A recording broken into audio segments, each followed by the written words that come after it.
Halo semuanya, selamat malam untuk waktu Indonesia, selamat pagi untuk waktu Amerika, dan selamat pagi, siang, sore, dan malam. Kita menunggu Kak Marta Hebi untuk gabung bersama kita live di IG Let's Talk. Hari ini merupakan special event karena kita memperingati Hari Gerakan Perempuan Indonesia tepat pada tanggal 22 Desember. Hari ini kita menunggu Kak Marta Hebi untuk gabung ya. Oke, Kak Marta sudah ada. Silakan Kak Marta join.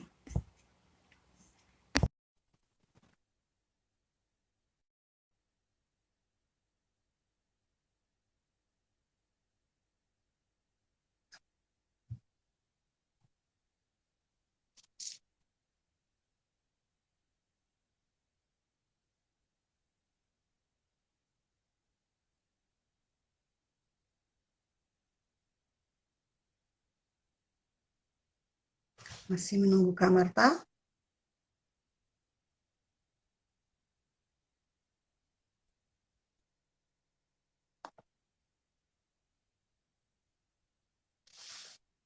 Halo Kak Marta, bisa live? Join live bareng?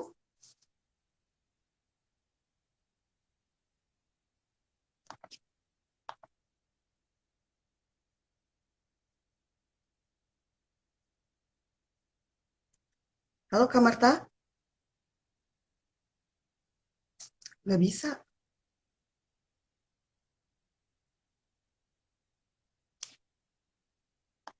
Hmm, kenapa ya?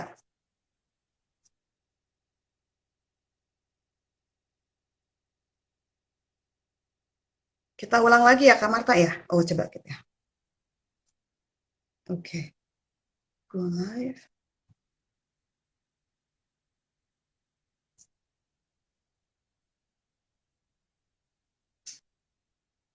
Nah, ini sudah mulai tersambung. Oke, oke akhirnya. Halo. Halo Kak Marta. Oh akhirnya tersambung juga. Ada masalah sedikit ya. Oke. Apa Oke, kabar? ya. Apa kabar Kak Marta? Baik, baik, baik. Syukur, Kabar syukurlah. baik. Halo Kak Renvi. Iya Kak Renvi ada join. Eh, sudah join di sini. Baik, kita langsung saja karena ini acara IG hanya 1 jam, jadi apa akan dipotong secara otomatis ketika sudah 1 jam.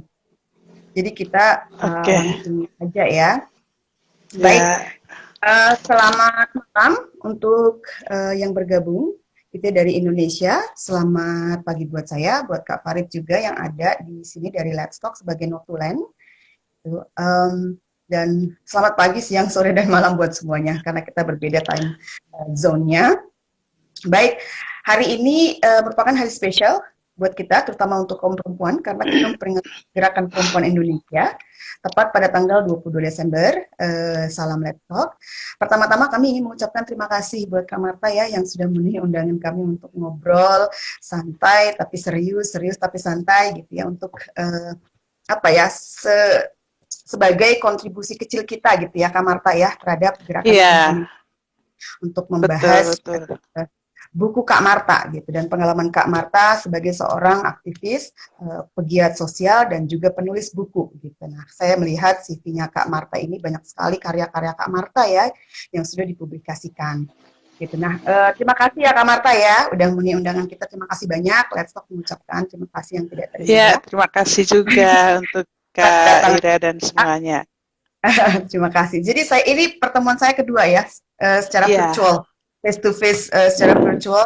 Pertama saya kebetulan diundang dengan Mbak Ita dan Kak Melani saat itu oleh Bang Jonathan dan kawan-kawan untuk saya apa ya, mendapatkan kehormatan besar gitu, kebanggaan besar buat saya gitu bisa bertemu dengan Kak Marta, bisa mendiskusikan isi buku Kak Marta gitu. Itu merupakan kebanggaan dan kehormatan saya gitu karena Ketika saya disodorkan buku itu, saya diberikan buku itu, Kak.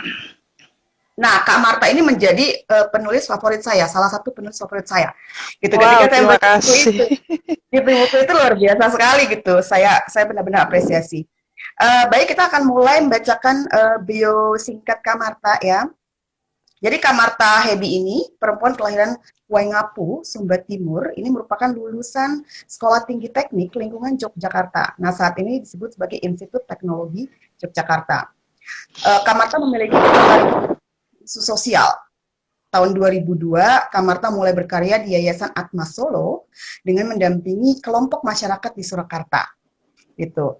Kemudian sejak tahun 2005 sampai 2014, Kak Marta bergabung dengan program Access atau Australian Community Development and Civil Society Strengthening Scheme yang memiliki fokus pada penguatan warga dan organisasi warga, terutama bagi perempuan, orang miskin, dan kelompok marginal lainnya. Nah, di sini Kak Marta mulai mengidentifikasi isu-isu penting terkait perempuan, anak, dan orang muda. Oke, keren banget ya tahun 2005. Nah, pada tahun 2014 hingga 2018, Kak Marta mulai berkarya di program Prisma, Promoting Rural Income Through Support to Markets in Agriculture sebagai business consultant di wilayah Nusa Tenggara Timur dan Nusa Tenggara Barat. Nah, di Prisma inilah Kak Marta berinteraksi dengan petani dan sektor swasta, yang kemudian juga mengidentifikasi isu-isu perempuan dan pertanian. Nah, Kak Marta juga aktif di berbagai penelitian sosial di Sumba, memfasilitasi penguatan kapasitas bagi masyarakat desa, lembaga swadaya masyarakat, sektor swasta, dan pemerintah. Beberapa karya fiksi dan non-fiksi sudah dipublikasikan di media cetak, banyak ya di sini, saya tidak akan bacakan satu persatu. Nah, kemudian yang terakhir adalah buku yang sudah di-launching ya, dan saya kebetulan, ya itu bukunya, saya cuma punya PDF, tapi saya baca langsung habis ya, selesai 3 halaman, yaitu bukunya Perempuan Tidak Biasa di Sumba, era 65 sampai 98. Dan saat ini beliau aktif di komunitas solidaritas perempuan dan anak atau SOPAN di Sumba, dan menjadi relawan di SOPAN sejak tahun 2006. Baik, saya mengucapkan selamat Hari Gerakan Perempuan Indonesia, gitu ya. Sebenarnya ini sebagai introduction saja sedikit sebelum kita masuk tanya jawab, gitu ya, tanya jawab ke Kak Marta. Relax gitu ya, lebih santai gitu, tapi serius. Nah, sebenarnya tanggal, kalau kita tahu sejarah 22 Desember ya, itu merupakan hari di mana konferensi perempuan pertama di Indonesia di Yogyakarta. Gitu ini oke. Nah, 1928. Jadi itu merupakan kongres pertama, dan disitulah perempuan sudah ikut memikirkan isu-isu nasionalisme, kemerdekaan gitu ya, termasuk kritik terhadap gerakan nasionalisme yang tidak memberikan tempat dan ruang ya bagi perempuan-perempuan untuk mengekspresikan diri, untuk mengorganisir diri, dan untuk ikut memikirkan gitu ya posisi dan kedudukan kaum perempuan gitu, karena perempuan dianggap sebagai second citizen ya. Pikirkan nasib warga negara perempuan, dan juga pada saat itu kesadaran perempuan berorganisasi dan memperjuangkan hak-haknya gitu. Nah, salah satunya itu yang dikritik adalah Sumpah Pemuda yang tidak melibatkan perempuan gitu ya. Nah, tanggal itu bersejarah gitu ya, bersejarah sekali gitu ya. Tapi memang kenapa kita menyebutnya Gerakan Perempuan, Hari Gerakan Perempuan Indonesia, tentu itu sejarahnya salah satunya. Tapi kemudian diambil alih Hari Ibu itu kemudian diambil alih maknanya oleh Orde Baru gitu kan, diambil alih, terjadi pereduksian dan perubahan besar-besaran gitu ya, Hari Ibu yang mengikuti narasi dan proyek politik gender negara gitu ya, gender Soeharto, politik gender Soeharto pada.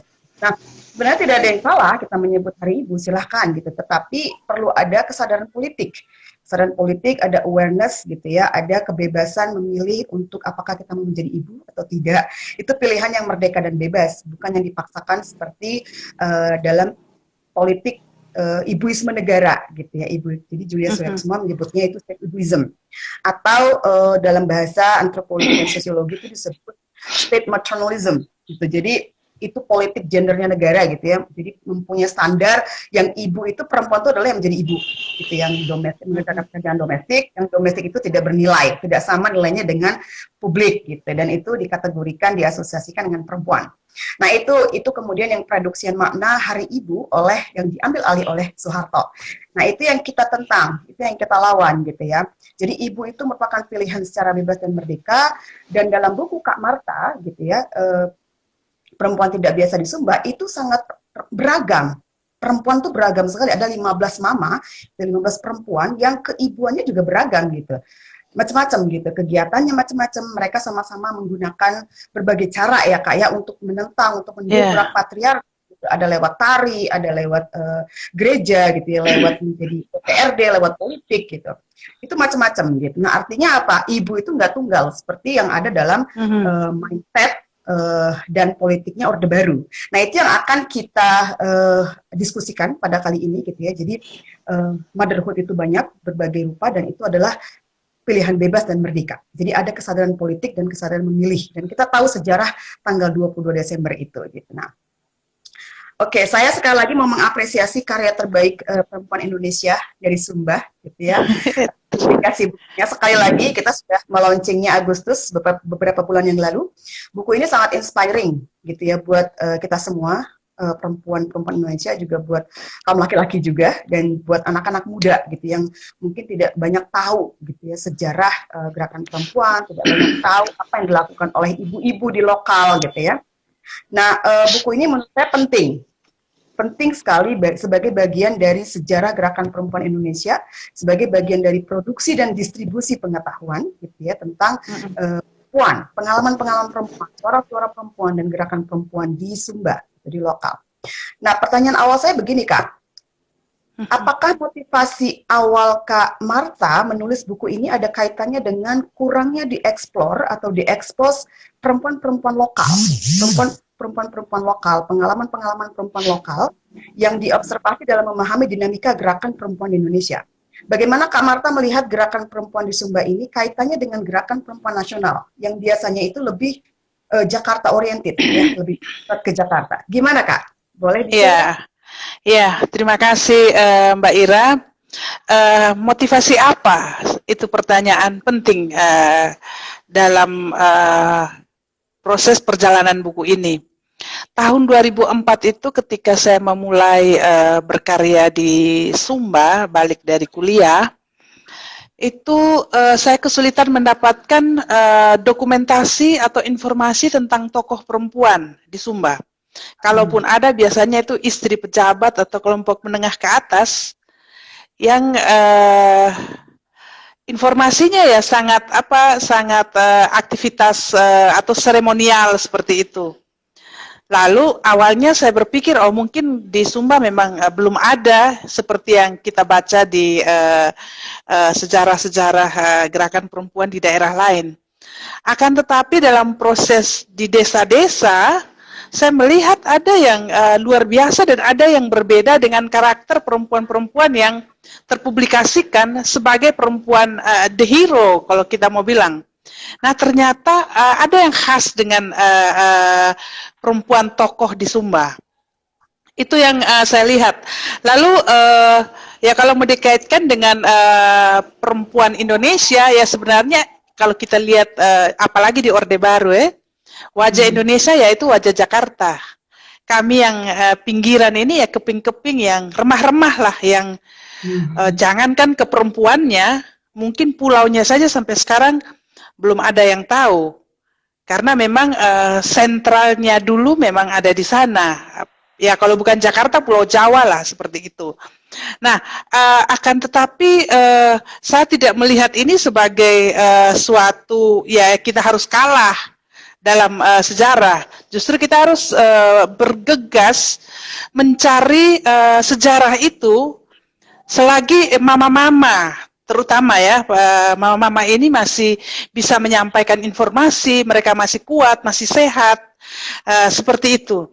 Jadi sebenarnya ini justru ketiadaan informasi tentang perempuan di Sumba atau paling di Indonesia Timur itu menjadi motivasi untuk akhirnya bergerak. Begitu Mbak Ira. Iya, Jadi iya. itu alasannya. Iya. Oke, keren sekali Kak Marta.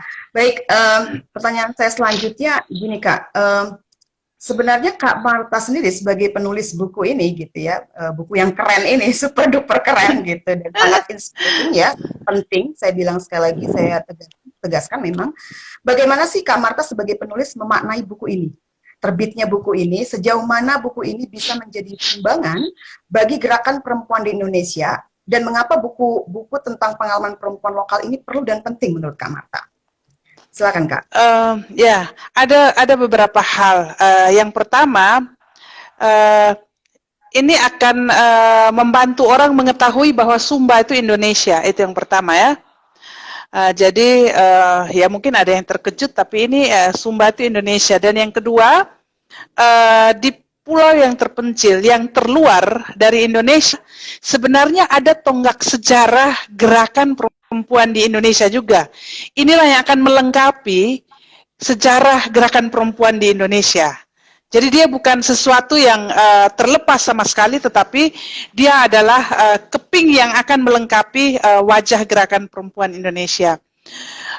Bagi saya memaknainya seperti ini. Awalnya waktu menulis saya berpikir, oke, kita menulis saja kisah mereka, tetapi dalam proses kami terkejut. Kami menemukan banyak hal yang luar biasa. Misalnya, yang bagi kami selama ini patron kita kan ke barat. Jadi Eropa, Amerika, dan semuanya. Saya itu terkejut waktu menemukan fakta bahwa di gereja Kristen Sumba, perempuan di gereja Kristen Sumba berhasil mendobrak dominasi patriarki itu terkait pendeta perempuan. Itu pada tahun 80 mereka sudah berhasil mendorong lahirnya kebijakan, dan pada tahun itu juga sudah mulai ada kebijakan di gereja bahwa perempuan bisa menjadi pendeta. Dan menariknya, ini 10 tahun lebih dahulu dari gereja Belanda yang merupakan mitra atau kalau boleh dibilang induknya. Nah, ini kejutan bagi saya di Sumba loh ini. Ini menjadi hal yang luar biasa ketika akhirnya dia melampaui sendiri si pihak yang memang datang di sini untuk melakukan penginjilan. Kemudian ada hal lain lagi. Saya baru menemukan bahwa Genevo ada satu momentum olahraga internasional, boleh dibilang lebih pada gerakan politik Soekarno pada tahun 60-an dulu. Ternyata dari perempuan-perempuan Sumba yang kami wawancara ini, itu ada beberapa yang ikut ke sana, ada yang terlibat untuk melatih orang yang menari. Jadi di kancah nasional maupun internasional sebenarnya Sumba itu adalah bagian dari keping sejarah. Jadi ini yang saya lihat bahwa kita jangan ya sebagai warga Indonesia kita harus meyakini bahwa di tempat sesulit apapun ketika manusia itu masih ada, masih hidup sampai sekarang berarti ada sejarah di situ. Itu yang kita harus yakini, dan itulah yang akan memacu kita untuk mencari apa yang ada di situ, sejarah apa yang ada di situ. Itu saya kira Mbak Ira satu dua hal. Ya, ternyata memang perempuan-perempuan Sumba itu luar biasa ya dari dulu ya Kak Marta ya, sudah memang aktif di bukan hanya di nasional gitu ya, di lokal, tapi juga di internasional ya. Dan itu luar biasa, banyak sekali orang yang tidak tahu sejarah Sumba ini gitu. Iya. Baik. Wow, ada musik Kak. Keren. Iya ya. Oke, jadi iya saya ingat itu Kati Hari Raja ya, namanya ya, yang mendobrak patriarki dalam tubuh gereja, ya gereja betul. Sumba. Gereja Kristen Sumba, betul. Gereja Kristen Sumba luar biasa sekali, sudah bisa menjadi pendeta ya, itu dobrakan yang luar biasa sekali. Nah, pertanyaan saya selanjutnya, mengapa sih Kak menjadikan Sumba sebagai fokus studi dan analisa dalam buku Kak Marta ini? Apakah ada alasan-alasan lain ya selain yang sudah Kak Marta sebutkan tadi gitu? Dan bagaimana sih sebenarnya kalau Kak Marta bisa cerita secara singkat proses bertemunya Kak Amata dengan para mama hebat dan luar biasa, perempuan-perempuan yang ordinary women ya, perempuan biasa Yeah, yang tidak biasa tidak gitu. biasa. Yeah. Dan luar biasa saya bilang, tidak Yeah. biasa dan luar biasa. Bisa diceritakan mungkin sedikit bagaimana pengambilan metode atau sampel dan wawancaranya, Kak? Iya. Mengapa Sumba? Yang pertama karena Sumba adalah rahim saya. Dan saya memilih Sumba untuk tempat hidup saya.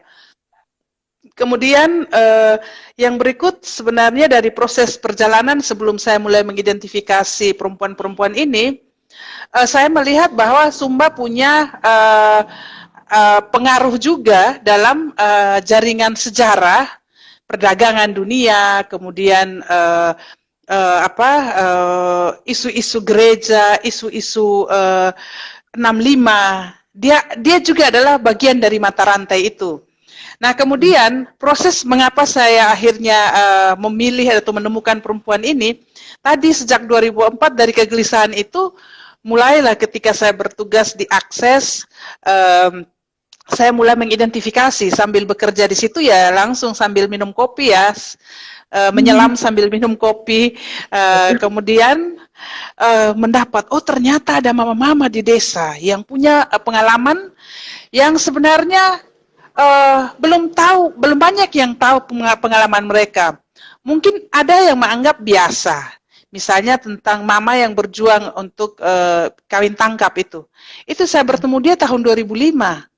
Dan dia mati-matian mengatakan itu, namanya Mama Salomi. Tapi orang tidak menganggap bahwa itu bagian yang penting. Nah, proses itu saya berinteraksi terus dengan mereka, kemudian dengan misalnya Mama Ima yang politikus itu DPRD dan beliau baru saja wafat. Interaksi-interaksi itu yang akhirnya membuat saya melihat, wah, ini kita punya Intan Permata nih di Sumba. Nah, proses itulah yang membuat saya akhirnya mencoba mendokumentasikan. Nah, dulu saya malah buat list sampai 100 orang itu. Jadi dulu list saja, pokoknya saya ketemu perempuan, saya list. Oh ini bagus, perempuan muda, perempuan tua, siapapun itu saya list. Nah, waktu akhirnya memutuskan untuk mulai menulis itu, mengambil time periodnya 65 sampai 98 waktu ada peluang dari Cipta Media Ekspresi. Program itu untuk seniman perempuan, pegiat kesenian seni budaya perempuan. Lalu akhirnya oke, dan saya merasa harus memilih artinya ya. Jadi akhirnya memilih 15 perempuan. Nah, dalam proses memilih ini saya beruntung waktu itu karena saya belum tahu dan belum belajar sama sekali tentang metodologi penelitian feminis. Belakangan akhirnya baru tahu, ya baru dapat bukunya, misalnya bukunya Sulamit itu barusan dapat. Saya beruntung karena akhirnya kami menggunakan metode kami yang keseharian.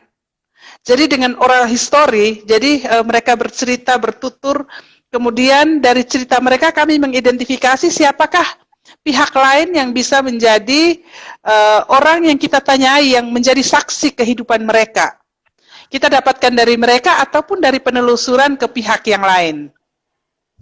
Nah, itu kita membutuhkan juga pengakuan orang lain atau pihak lain. Ada memang yang sebenarnya tidak perlu ya, tapi bagi kami ini sebenarnya sebagai bukti bahwa ini loh, mereka melakukan mungkin yang orang bilang hal kecil tapi berguna bagi pihak lain. Misalnya, tadi kembali lagi Mama Salomi. Ya mungkin orang menganggap dia, wah ini aneh, berjuang untuk melawan tradisi, dianggap tradisi ataupun budaya. Nah, tetapi ketika kami mewawancari korban kawin tangkap misalnya, ternyata dia sangat berterima kasih, bersyukur. Nah, testimoni si penyintas ini sangat kuat untuk mengatakan ini loh, sebenarnya apa yang dia lakukan ini ada orang lain yang betul-betul merdeka dari sebuah apakah dinamakan tradisi ataupun apa namanya. Ataupun misalnya Mama Marta Dada Gabi yang menghukum muridnya dengan menari, latihan menari. Saya membayangkan satu desa tuh anak-anak muda, anak perempuan ya kebanyakan perempuan, akhirnya pintar menari. Dan mereka menyampaikan testimoni mereka, bagaimana hidup mereka di masa kecil mereka itu gembira dengan penuh tarian. Jadi itu prosesnya. Nah, kami kali lalu hanya mengandalkan ya aset base ini, bagaimana melihat praktik baik. Jadi bagaimana melakukan perlawanan terhadap isu yang kita rasa atau persoalan yang ada di Sumba dengan mengambil praktik baik dari itu. Seperti perbudakan. Kita tidak sepakat dengan perbudakan. Lah bagaimana kita harus melawan sebuah budaya yang berevolusi dengan waktu yang lama? Ya caranya kita mengambil orang yang tidak sepakat dengan itu, bangsawan-bangsawan yang tidak sepakat dengan itu, praktik baiknya apa? Dia menyekolahkan hambanya, membebaskan hambanya. Nah itu yang kita ambil, kita dokumentasikan dan kita katakan, ini loh, ada perempuan yang melakukan hal ini. Itu gambaran apa yang kami lakukan, Mbak Ira, metodenya. Iya, iya. Ya, menarik sekali. Jadi kita baru saja kehilangan seorang mama di Sumba ya, Mama Ina ya. Mama Ima, betul? iya. Mama Ima, oke. Mama Ima. Kita Sebenarnya ada 3 orang. Ya, 3 orang yang setelah perjalanan itu, setelah proses ini yang pertama sementara proses ada Suster Matea. Suster Matea itu meninggal dunia dalam proses perjalanan wawancara dan penulisan buku. Kemudian Mama Ima Juli lalu awal Agustus. Kemudian Mama Rambu Piras yang merupakan sahabatnya Mama Kati itu juga barusan meninggal dunia 2 minggu lalu. Kemudian ada satu narasumber pendukung Pak David Siwabala namanya juga meninggal dunia pada September lalu. Dan informasi-informasi dari mereka ada yang terekam dan itu akhirnya menjadi sejarah warisan ya untuk kita, warisan pergerakan perempuan. Ya, ya kita turut berduka cita ya dan kita kehilangan tokoh gerakan perempuan, tokoh perempuan hebat gitu dan itu bisa terjadi kapan saja kalau kita tidak mendokumentasikan. Gitu ya Kak Marta ya. Kita akan kehilangan orang karena setiap hari sekarang banyak sekali orang yang meninggal ya. Dan kita tidak tahu kapan tokoh perempuan gitu ya yang bersejarah gitu, yang menorehkan sejarah gitu, yang seharusnya itu kita tahu.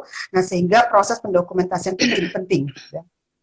Baik, saya ingin menyapa dulu beberapa partisipan yang sudah hadir dan gabung bersama kita, gitu ya, sudah join di IG ini. Terima kasih, selamat datang di acara Let's Talk dengan saya Ira dan Kak Marta Hedi.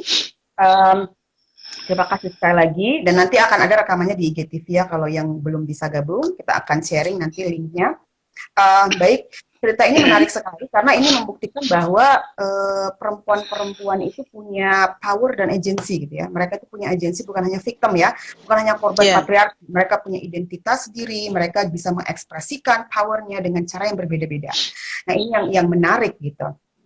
Baik, kita juga punya notulen ya di sini. Ada Kak Farid yang menotulasi proses diskusi ini. Silahkan nanti bila ada pertanyaan itu silahkan saja di chat kalau ingin bertanya dengan Kak Marta secara langsung, nanti saya akan menyampaikan.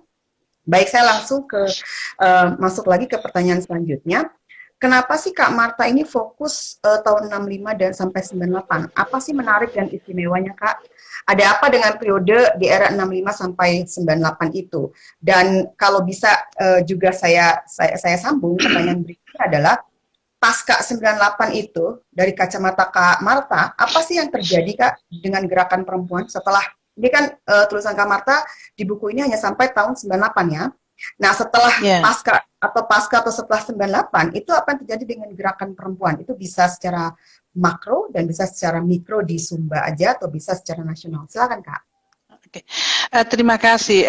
Kalau 65 sampai 98 tentunya kalau kita ini tahu ya pada masa itu, mungkin milenial juga yang saat ini tahu bahwa pada masa itu adalah masa Orde Baru, di mana tekanan kepada warga itu sangat tinggi.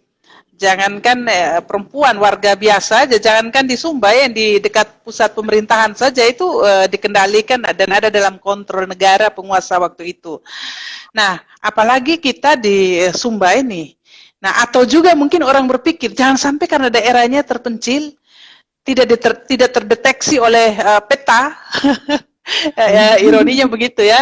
Itu mungkin tidak kena dampak. Nah, tapi sebenarnya dari sini saya mau beritahu bahwa masa itu adalah masa yang seragam untuk seluruh Indonesia, bahwa betul-betul ada tekanan, ada pembungkaman itu terjadi. Kemudian ada isu 65 yang akhirnya menjadi stigma dan melemahkan gerakan perempuan. Itu bukan hanya di Jawa, di Jakarta atau di daerah-daerah yang dekat dengan kekuasaan, tetapi juga di sini ada kaitannya isu 65, isu Gerwani itu dengan pembungkaman gerakan perempuan.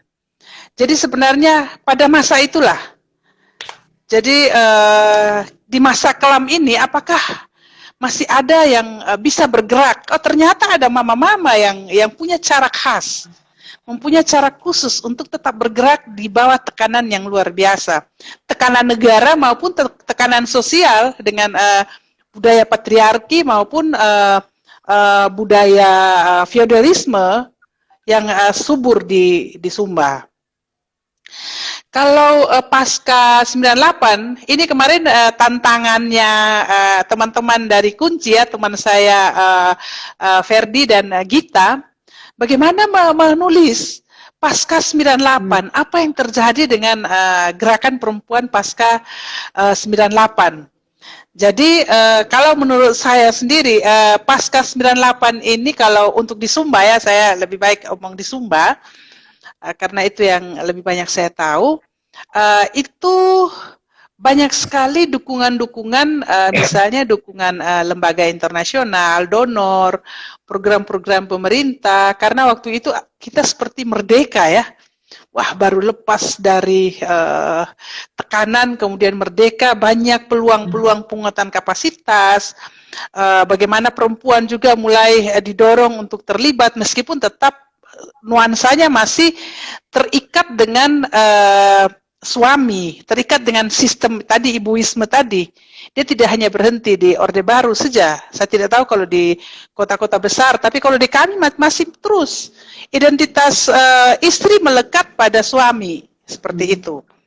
Jadi pasca 98 ini ada peluang, apalagi sudah masuk 2000, itu banyak pelatihan, banyak kesempatan penguatan kapasitas, berjejaring dan macam-macam. Nah, di satu saat yang sama, satu titik yang sama hari ini, biasanya menjadi titik balik refleksi kami, para pegiat sosial di Sumba ataupun mungkin di tempat lain, untuk melihat di tahun 2000 sampai ya 20 tahun terakhir ini kita kan dimanja dengan begitu banyak fasilitas. Akses internet, semua kita mau menelpon, mengorganisir, macam-macam, semua fasilitas tersedia. Pertanyaannya, tetapi kenapa pada perjuangan perempuan-perempuan yang ada dalam buku ini di tahun 65 sampai 98, kok rasanya lebih tajam ya? Lebih berasa gitu loh, lebih kalau makanan itu lebih berbumbu di lidah begitu loh. Kalau ini kok cenderung datar-datar saja. Adalah perubahan, tetapi cenderung saya melihat perbandingan yang ya tidak imbang di saat yang sulit sekali, tetapi kok terasa hingga saat ini. Saat ini di saat yang sudah agak dimudahkan oleh semua hal, tetapi kenapa dia tidak lebih berasa dibandingkan yang lalu?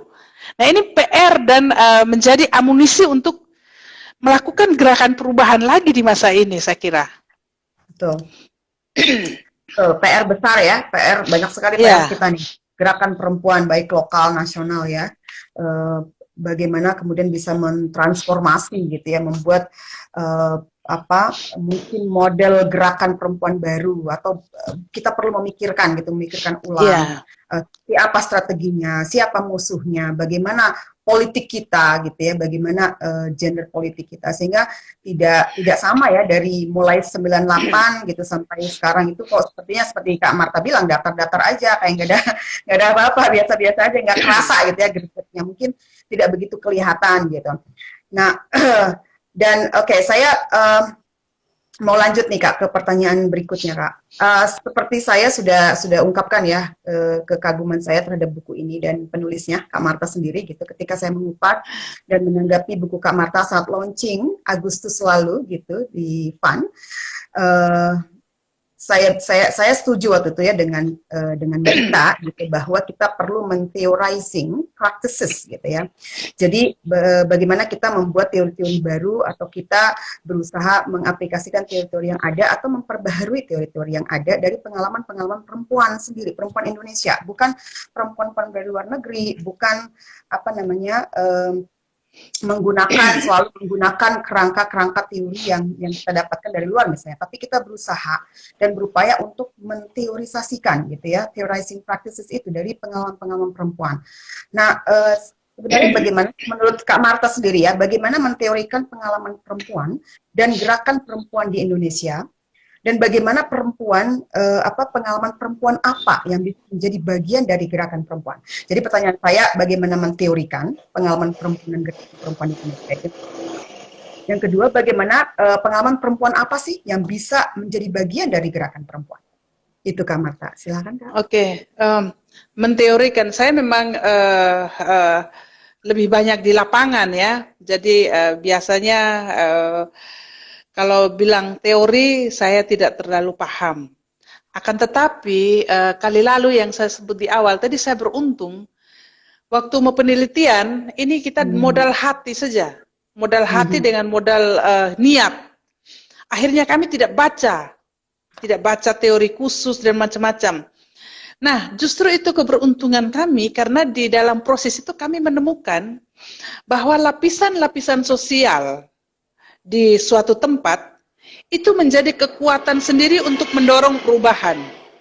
Mungkin berbeda, misalnya di sini dengan di tempat di kampungnya Mbak Ira sekarang ya, di Amerika sana.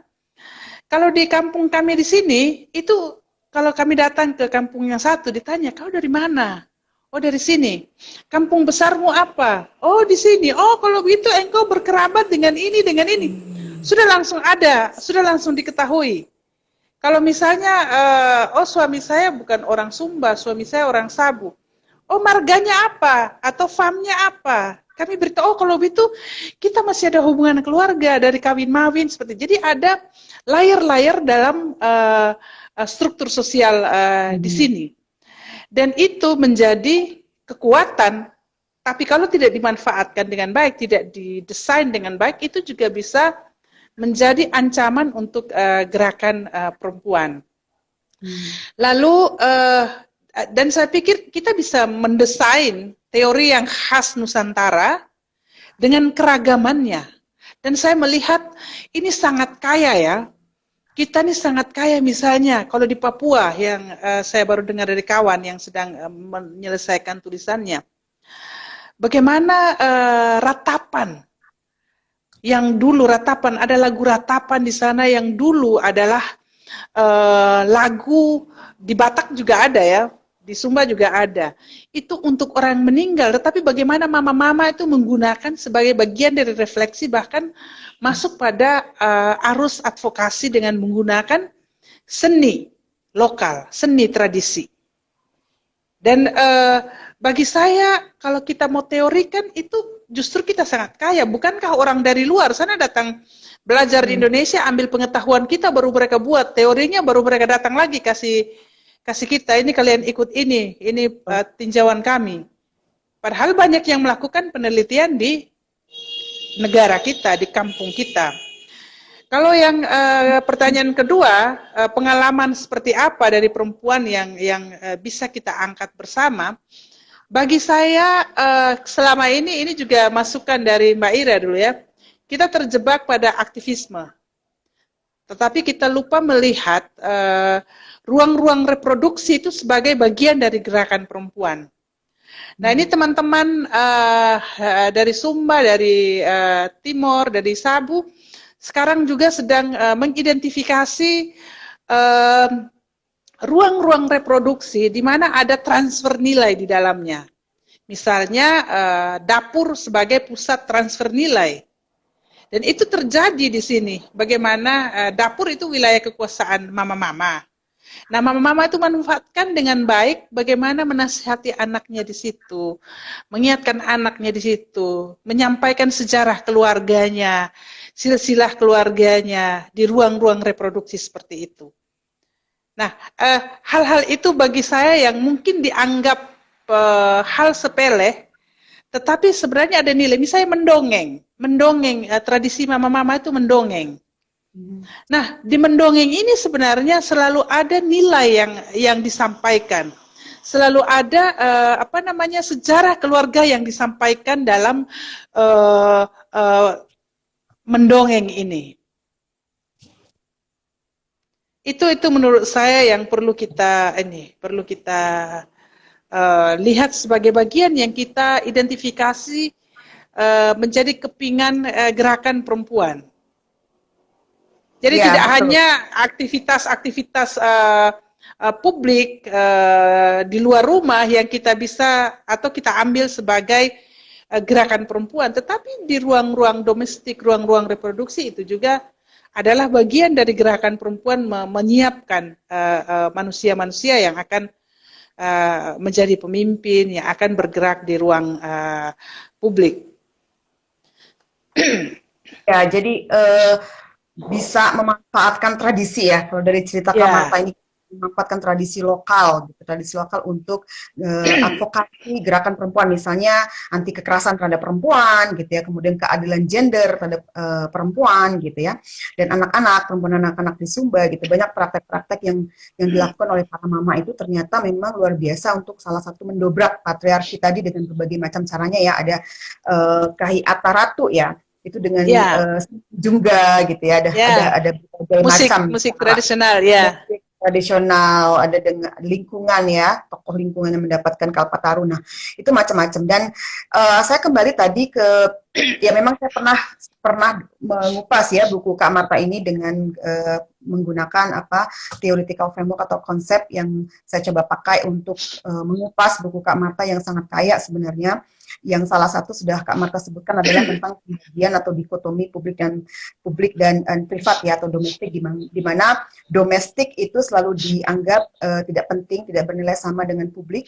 Domestik itu reproductive work yang itu juga dianggap tidak penting, bukan merupakan kerja gitu. Nah, sehingga kalau perempuan yang memilih untuk mengerjakan pekerjaan domestik atau memilih rumah untuk menjadi tempat aktivitasnya gitu, sementara rumah itu sangat identik atau diasosiasikan dengan domestik gitu ya, itu tidak bernilai, kemudian tidak bernilai politik gitu loh, politik atau politikal. Padahal sebenarnya apa yang dilakukan oleh perempuan atau mama-mama ini itu politikal, semuanya itu politikal gitu, baik itu di domestik dan di publik. Nah, ini yang harus didobrak ya, pembagian space secara publik dan privat. Satu, yang kedua, Kak Marta juga tadi menyebut ya bahwa banyak sekali orang Barat gitu, orang-orang peneliti Barat atau scholars dari Barat yang datang ke Indonesia atau datang ke misalnya ke Lombok, ke Bali gitu ya, itu untuk mengambil pengalaman-pengalaman kita gitu ya, mengambil dan kita harus bercerita, kita memberikan informasi yang banyak, kemudian mereka menteorikan gitu loh,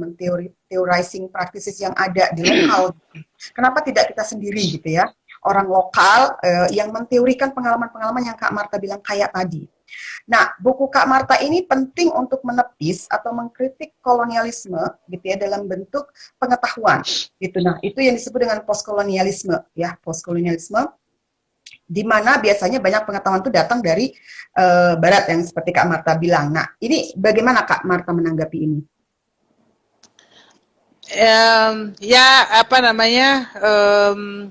Kalau menurut saya, ya memang kita terjajah secara pengetahuan. Kita harus akui itu. Tapi kan kita tidak boleh berlama-lama juga. Kesempatan kita banyak sekali sekarang. Sebenarnya kalau mau kita lihat bagaimana sebelum kemerdekaan itu perempuan-perempuan di Sumatera ya, mereka sangat menguasai media. Ada cukup banyak penulis di Sumatera yang juga pernah dianalisa oleh kawan di CME, Cipta Media Ekspresi dulu. Artinya kita punya sejarah, misalnya perempuan Tionghoa yang ada di Indonesia, karya sastra mereka itu sebenarnya cukup banyak. Nah, saya menduga ya, pembungkaman ini itu berangkat dari 65 dulu. Jadi ketakutan negara terhadap perempuan. Jadi ketakutan ini akhirnya dengan membungkam, ya tidak, akhirnya akses informasi, orang tidak bisa mencipta dituduh subversif lah, macam-macam. Itu yang terjadi pada masa itu. Saya menduganya begitu. Nah, di saat yang sudah cukup leluasa, saya kira kita gabungkan lagi kekuatan kita untuk mencoba mendokumentasikan hal-hal baik. Jadi ada juga yang tidak baik, bagaimana di dalam tradisi kita. Tapi bagaimana kemampuan kita untuk melakukan screening. Ya, budaya kita ya sangat patriarki ya, kebanyakan ini. Dan bagaimana kita mencoba men-screening tradisi, kebiasaan, ataupun budaya yang hingga saat ini masih mendiskriminasikan perempuan, merendahkan martabat perempuan, atau laki-laki. Karena ada juga kebiasaan yang merendahkan laki-laki. Jadi bagaimana kita sama-sama melakukan itu. Ini kita sudah tidak di bawah tekanan sebenarnya. Kalau mau kita lihat bagaimana 30 lebih tahun kita ada di bawah kungkungan, dan semua mungkin itu bagian dari kolonisasi pengetahuan. Itu menurut saya, Mbak Ira. Ya. Baik.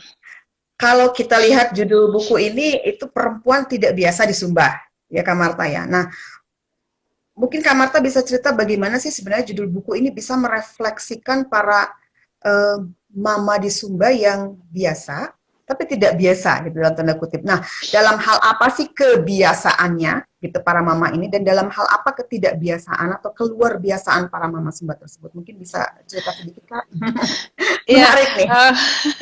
Kalau mama-mama ini tuh ya tadi banyaknya mama-mama rumah tangga. Kalaupun mereka adalah anggota DPRD, kemudian ada juga yang adalah guru, pegiat LSM, tetapi mereka tetap saja di pundaknya mereka adalah perempuan, mereka adalah ibu, mereka adalah istri.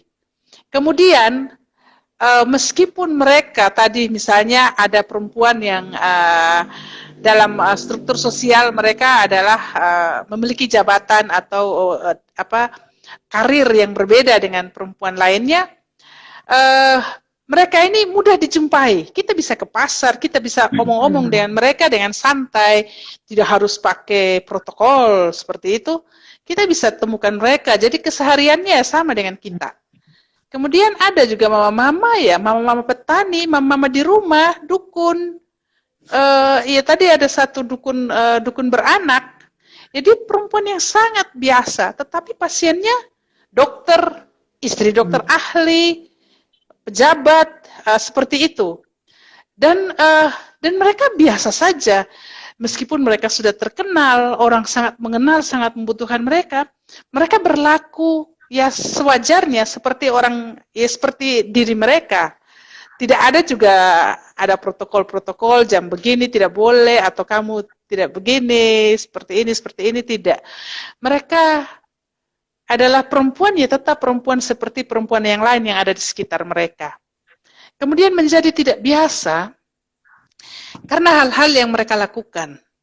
Kayak misalnya ada Mama Katrina, dia ngapain orang berpikir, ngapain dia menanam ribuan pohon di lahan kritis, dan mungkin dia tidak mendapatkan manfaat langsung pada masa itu. Orang pasti akan bertanya-tanya. Jadi mereka ini ya bagi saya menjadi tidak biasa karena mereka berani berbeda, berani melawan, berani melakukan sesuatu yang dianggap tidak biasa pada masa mereka, pada masa itu. Jadi mereka melawan kebiasaan. Ya mereka bersinar pada masa itu dengan caranya masing-masing, cara yang khas. Meskipun satu Sumba, meskipun satu kabupaten, tetapi mereka punya cara khas tersendiri. Misalnya yang menggunakan tenun sebagai alat pengorganisasian. Iya, dia untung di ekonomi, dia untung pula di pengorganisasian untuk perempuan. Jadi ada cara, mereka memilih cara mereka memilih jalannya masing-masing. Itu yang bagi saya menjadi tidak biasa. Ya, tidak biasa dan kemudian menjadi luar biasa ya Kak ya. Ya, betul. Ya, mereka perempuan biasa gitu yang tidak menyadari mungkin ya bahwa mereka itu Ya. Luar biasa gitu. Mereka nggak menyadari itu. Kita bisa ketemu seperti Kak Marta bilang tadi di pasar gitu ya, dan mereka sangat humble gitu. Meskipun mereka sebenarnya tokoh gitu ya, tokoh perempuan itu yang sebenarnya menurut saya patut ditiru ya Kak ya. Karena kalau kita lihat zaman sekarang itu banyak orang yang belum berbuat apa-apa sudah merasa I am someone. Padahal belum apa-apa gitu, tapi udah merasa besar gitu ya, udah merasa menjadi tokoh.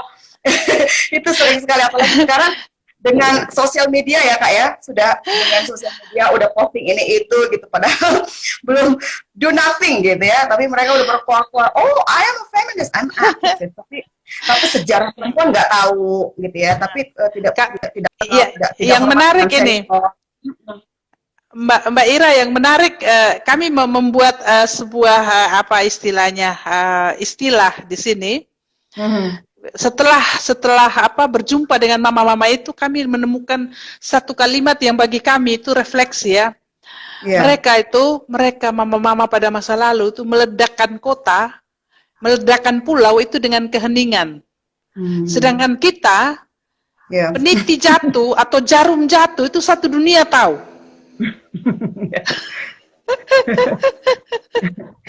Jadi kami, aduh iya ya. Jadi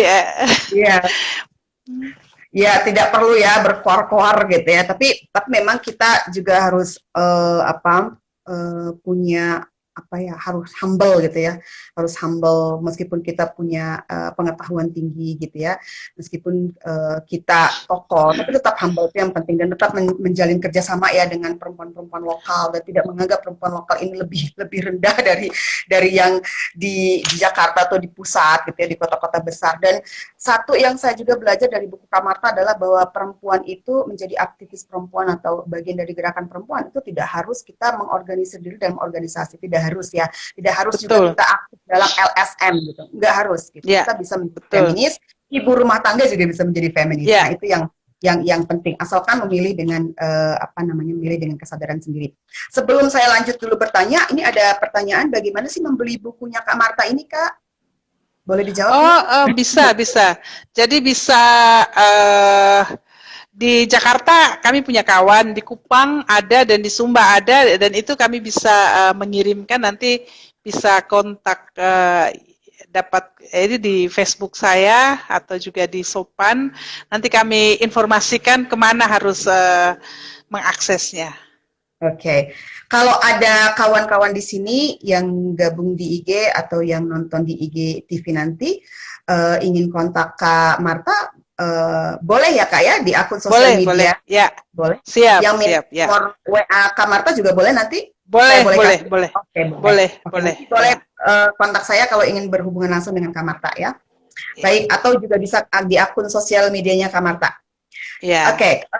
Oke, selanjutnya Kak Marta setuju nggak kalau para mama ini merupakan mama-mama hebat dan merupakan bagian dari gerakan perempuan Indonesia yang harus masuk dalam sejarah gerakan perempuan di Indonesia, di mana kita sebenarnya harus tahu ya sejarah gerakan perempuan Indonesia, kita harus tahu peran mama-mama ini gitu ya, dan bagaimana menurut pandangan Kak Marta sendiri tentang mereka gitu ya, banyak generasi muda ya, terutama yang tidak mau tahu, cuek dengan sejarah gerakan perempuan Indonesia atau tidak mau belajar gitu loh.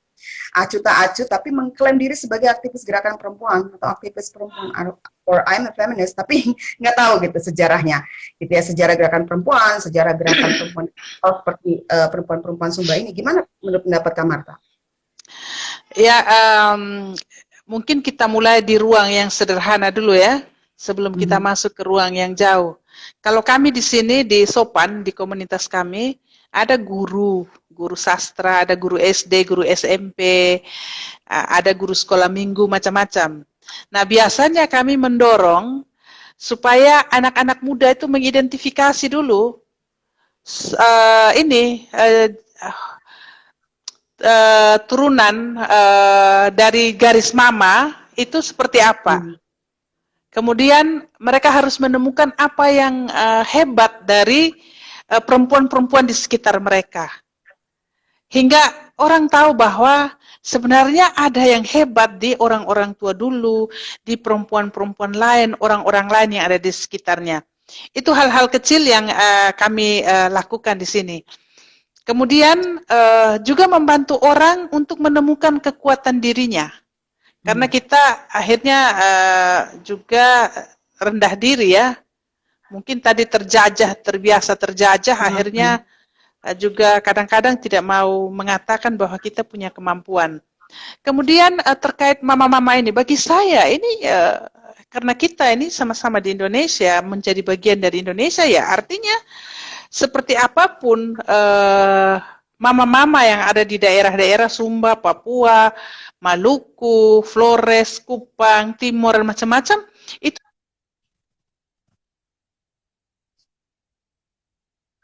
habis mendokumentasikan ini, teman-teman di komunitas langsung berpikir. Jadi setiap kami lihat perempuan tua, tiba-tiba kami merasa panik dan bergetar. Pasti dia punya sesuatu. Pasti dia punya sesuatu. Selalu itu yang terbayang. Jadi ketika kami kemana saja lihat mama-mama tua atau bapak-bapak tua, kami langsung bicara. Jadi yang untuk mengetahui umur mereka, kami punya cara khas di sini. Waktu Jepang datang, itu tahun 42 sampai 45 ya. Waktu Jepang datang itu mama sudah umur berapa? Saya tidak tahu umur berapa, jawabnya begitu. Mama sudah haid belum? Kita tanya begitu, mama sudah haid belum?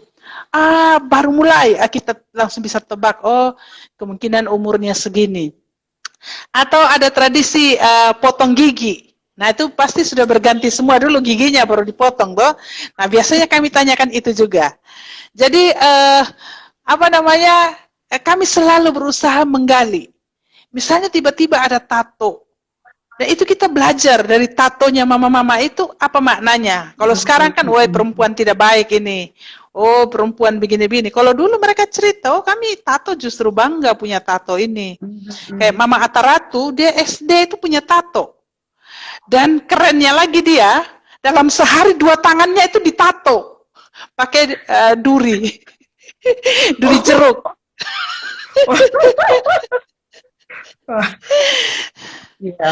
Iya. Kalau sekarang di stigma ya Kak ya. Kalau punya tato di stigma itu. Betul stigma. Lagi perempuan. Iya. Padahal buat sebagian orang tato itu bisa punya makna ya, bisa berhubungan dengan ya maknanya luar biasa, entah tradisi atau ada yang misalnya di Sumba tato itu tanda, misalnya tato di depan kaki bagian depan kalau tidak salah, saya lupa nih. Pokoknya ada tanda di bagian di kaki itu artinya dia sudah milik orang, sudah tunangan. Nah, kalau di belakang artinya itu sudah menikah. Kemudian ada lagi tato yang menggambarkan, kalau dulu tenun belum ada budaya tulis menulis, gambar motif itu digambar di tangan. Ada juga yang seperti itu. Jadi ada gunanya pada masa lampau, belum ada kertas, jadi di badan sudah melekat. Nah itu yang harus diketahui ya. Kita harus tahu nilai-nilai sosial budaya ya, tradisi yang mungkin berbeda dan mengalami perubahan sekarang gitu. Nah ya menarik sekali tadi cerita Kak Marta gitu. Nah saya mau kembali ke ini Kak, ke sistem kekerabatan yang Kak Marta cerita tadi ya. Jadi soal kinship di Sumba itu ternyata memang luar biasa kuat ya, kuat dan solid. Jadi ke sistem kekerabatan atau kinship dan social circle, social networknya itu kuat sekali di Sumba. Nah itu bagaimana Kak bisa memanfaatkan social circle tadi, sistem kinship yang kuat tadi gitu ya di Sumba itu untuk misalnya memperjuangkan hak-hak perempuan di Sumba. Nah, kalau ini memang harus kita betul-betul pelan-pelan ya. Jadi kalau menurut saya dalam sistem sosial yang sangat kompleks seperti di Sumba, kita tidak bisa perempuan bergerak terus melawan sistem itu. Tetapi bagaimana kita duduk bersama dengan orang tua, tua-tua adat, laki-laki, dan kita melihat tujuan budaya, tujuan tradisi ini kan untuk kemanusiaan. Nah, titik fokus kita ke situ, ke nilai-nilai kemanusiaan. Bagaimana laki dan perempuan menjadi manusia yang utuh berbasis budaya atau tradisi yang kita anut. Sekira itu yang mungkin kita bisa gunakan dalam gerakan perubahan atau gerakan merawat sesuatu yang baik. Kak Marta ini sepertinya memang punya passion untuk menjadi peneliti dan etnografer ya. Jadi cocoknya di antropologi juga nih Kak, karena senang melihat orang langsung, oh ini perlu dideketin ini sepertinya punya sejarah nih.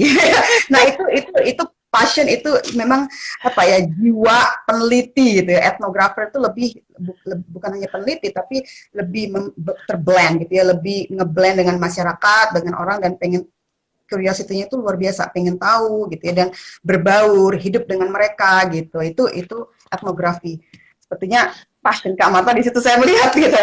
Dan saya bersyukur berkawan dengan antropolog seperti Mbak Ira. Makasih, saya yang bangga bisa ketemu Kak Marta. Kak Marta, menurut Kak Marta yang perlu dilakukan untuk memperbanyak literatur yang membahas dan mendokumentasikan cerita dan pengalaman perempuan lokal dan pengalaman keseharian perempuan itu seperti apa Kak? Kita punya 5 menit lagi ya. Oke, silakan Kak. Kalau kami di sini, kami tadi mendorong orang menulis saja tentang orang-orang di sekitar mereka, perempuan di sekitar mereka. Jadi kami di sini modelnya tidak menggunakan standar yang ada. Jadi harus kalau mau buat tulisan seperti ini harus pendahuluan abstrak, tidak. Kami apa yang dia punya, apa yang menarik, apa yang membuat dia berbeda, tulis saja. Nanti proses mau menghaluskan macam-macam itu kita ada jaringan yang pasti mau membantu. Jadi semua bergerak untuk mencatat, melihat perempuan-perempuan yang ada di sekitar, hal-hal berbeda apa yang dia lakukan, itu adalah sejarah. Dan kami sekarang sedang mencatat beberapa hal untuk kami tulis lagi, semoga tahun depan kita bisa nikmati lagi karya berikutnya. Oke, amin. Ditunggu ya Kak. Iya. Itu proyek berikutnya. Ini terakhir Kak, pertanyaan terakhir. Selain di level penulis, menulis, kemudian mendokumentasikan, mempublikasikan, itu juga kita perlu ya memikirkan bagaimana sih buku yang kita hasilkan dan terbitkan itu bisa dibaca orang. Satu ya, termasuk para aktivis gerakan perempuan juga nih. Gitu. Nah, bagaimana sih Kak Marta mendiseminasi atau mensosialisasikan buku ini supaya banyak yang tahu ya, aware tentang kehadiran buku ini, tapi juga mau baca gitu, mau belajar sejarah perempuan lokal dan bisa menjadikannya referensi atau sumber. Silakan Kak. Ya kami yang pertama memang kami mencetaknya itu kurang lebih kemarin 400-an ya kami cetak. Kemudian ada yang kami distribusikan secara cuma-cuma, termasuk di beberapa tempat lainnya, di orang-orang penting atau guru-guru yang kami pikir dia punya basis massa yang jelas, itu muridnya. Kemudian juga kita distribusikan ke kawan-kawan lain. Yang lain kami jual supaya kami bisa cetak lagi. Jadi supaya bisa memperbanyak lagi. Jadi kami juga berupaya misalnya memastikan, mendorong. Ya kami sebenarnya ingin juga bersurat ke perpustakaan-perpustakaan sekolah di daerah ini. Paling tidak satu desa atau satu sekolah punya satu, supaya anak-anak juga mulai mendokumentasikan perempuan-perempuan di sekitar mereka. Itu strategi yang tahun depan mulai akan berjalan ini. Baik, terima kasih Kak Marta. Kita sudah 1 jam, takut dipotong langsung sama IG. Terima kasih sekali buat Kak Marta. Terima kasih banyak Mbak Ira, Mas Farid. Terima kasih juga buat semua yang sudah gabung di IG dan akan menonton. Teman-teman ya, terima kasih ya. Kita akan share linknya. Tapi sebelum kita akhiri, ada pengumuman sedikit saja dari Let's Talk. Kita akan mengadakan acara tahun baruan bersama Let's Talk tanggal 30 Desember pukul 7 ya, dimulai Jakarta Time. WIB.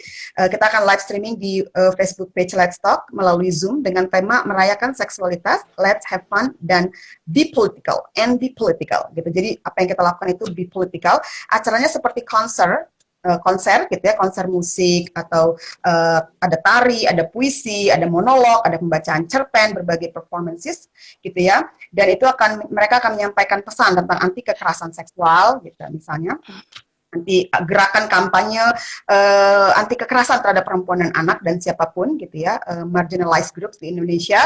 Dan akan ada orasi oleh tokoh feminis Mbak Ita Fatina. Dia silahkan kalau ingin gabung di Zoom atau streaming. Ada juga satu artis ibu kota yang bersedia menyumbang dan memberikan pesan buat kita semua. Jadi ada banyak performance kira-kira 2-3 jam nanti untuk merayakan tahun baru gitu. Jadi diisi dengan yang positif ya. Kali ini dengan cara performances gitu loh. Kita sudah sering diskusi, nah kita akhir tahun ingin berefleksi, memberikan pesan dan kesan. Mudah-mudahan tahun baru 2021 menjadi lebih baik lagi. Amin. Ya, Kak. Terima kasih Kak Marta sekali lagi. Terima kasih ya.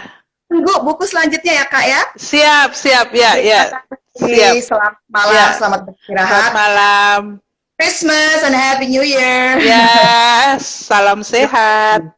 Ya, terima kasih. Salam Let's Talk. Bye. Ya.